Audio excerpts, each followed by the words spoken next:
All right, I got to talk about that Bears game-winning touchdown throw against the Bengals in yesterday's game. It was a great decision by Caleb to go to Loveland, who had run a great route to create more space to allow that throw to be over the linebacker and in front of the safety. But for this particular video, what I really want to go ahead and focus on is the Bengals defense, and I don't mean that missed tackle. I've watched the film and I'm really struggling with what the Bengals were thinking defensively on this particular play. So let's just go ahead and get into the film room and talk about it. Here's the initial look on this play. And just to give you some context, there's 25 seconds left in the game. And the Bears just got a first down on a 3rd and 10 scramble by Caleb Williams. He was tackled in bounds, so Chicago has used its last time out. This means that anything where they're being tackled in bounds, they got to run up and spike the ball. Robbie Gould, their kicker, probably needs about the 37 of Cincinnati or the 38-yard line to realistically have a chance to kick the game winner. And so the Bengals, they don't want to allow anything over the top. So you're going to have two safeties playing deep. You can see there Jordan Battle's already 18 yards off of the line of scrimmage.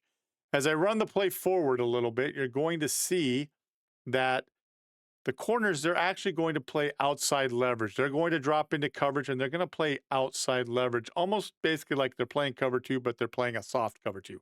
They're not taking the hard flats. They want to prevent the receivers from getting to the outside and out of bounds. So that's what they're doing. And then you can also see, again, Battle. Look how far back he is as the snap is going to be occurring. He's now 10, 15, 18, 20 yards away from the line of scrimmage. The reason I say I don't understand what Cincinnati is doing here is because realistically, what Chicago's best chances are either getting to the outside or getting a big chunk play. And I get that the Bengals are trying to confuse Chicago's offensive line on who's coming. One of the defensive backs is going to be blitzing against a 3-2-6 dime look.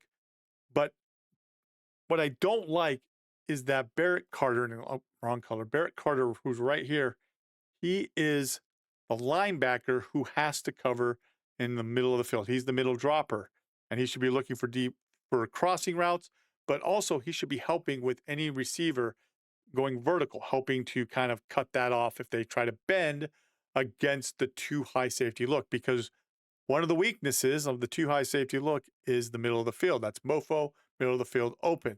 So he's going to be backpedaling, and I don't love that he's backpedaling. Now, I don't know if he was told to, hey, open up and start dropping back, or backpedal and look for those crossers. I feel that if there's crossers and there's short crossers, you kind of let them get those. You want to make sure that nothing is being dropped behind your linebacker in front of your safety. I would have rather had, Carter right here initially lined up so that as he drops back, he can get a bit deeper and be in front of Loveland on this play. Colston's route is going to be, he's actually going to bend it outside a little bit and then bend back to the inside right there where, as you just saw, I circled it. So let's run the play. There's the snap, and I'm going to stop it right here. You can see because Carter is backpedaling, he's already being beat. Colston Loveland, he's attacking that outside shoulder. He's working to the outside a little bit. You can see that Battle is now way deep on the coverage. I think he's way too deep. This is probably a mistake by him on this play. He should probably be more even with his teammates, so right about here. But you can see 10, 20. He's about 24 yards away from the line of scrimmage. So this has created a huge hole because you've got Carter trying to backpedal and get deep enough from the line of scrimmage, and then your safety has created so much space that it's possible. And as we run the play, that's why Caleb Williams sees it immediately, drops it in there, catch, and as we know, broken tackle right here by Battle that then Colston Loveland will take and sprint to the end zone for a touchdown. And if we go back just slightly, we can see where he's making the catch right here. Colston Loveland makes the catch. He's already in Robbie Gould's field goal range. So the Bears would have been able to run up and spike the ball and kick it for the game-winning field goal anyway. But you can see this right here. This is how it looks.